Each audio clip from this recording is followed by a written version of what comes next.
todavía no está ganada. Nos vamos hacia Japón.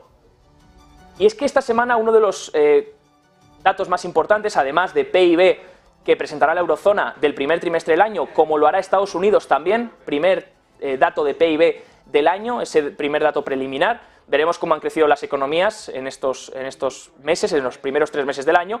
Pero en Japón hay un dato importante también, y es que esta semana hay política monetaria, antes de la del BCE y antes de la de la FED.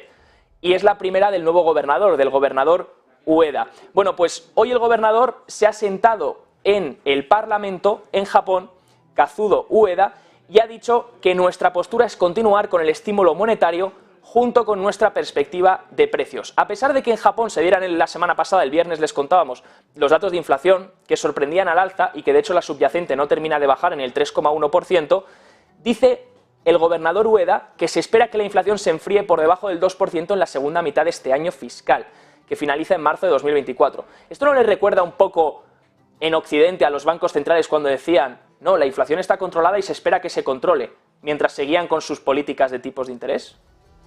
¿No les recuerda un poco a eso? Porque en Japón está recordando exactamente a eso. Japón, que está acostumbrado a la deflación, comentaban antes en la tertulia con José La Morena, un país que ha estado acostumbrado a la caída de precios y que ahora está experimentando inflación. A lo mejor creen desde Japón que esa inflación es cuestión de unos días o cuestión de unos meses y que luego se reducirá. Pero ¿y si es una inflación que empieza a convertirse en un problema?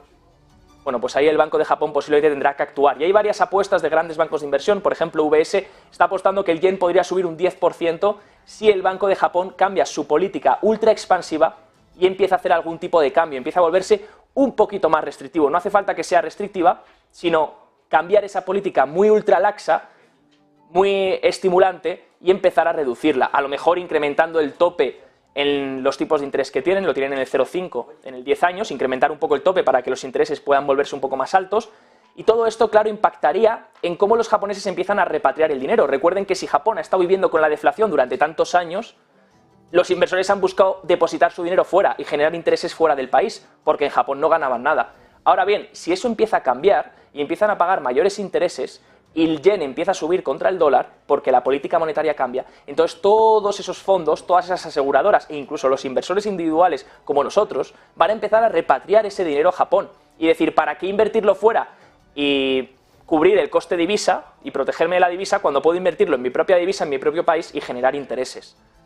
Ahí está la clave de todo el movimiento que puede generar, cómo un pequeño país puede generar un cambio en su política monetaria y afectar a nivel mundial. Eso es lo que está en el punto de vista el Banco de Japón. Aún así, el gobernador Ueda ha dicho no vamos a cambiar todavía la política de tipos, no habrá cambios importantes esta semana, lo ha dicho hoy en el Parlamento, así que eso es lo que se espera.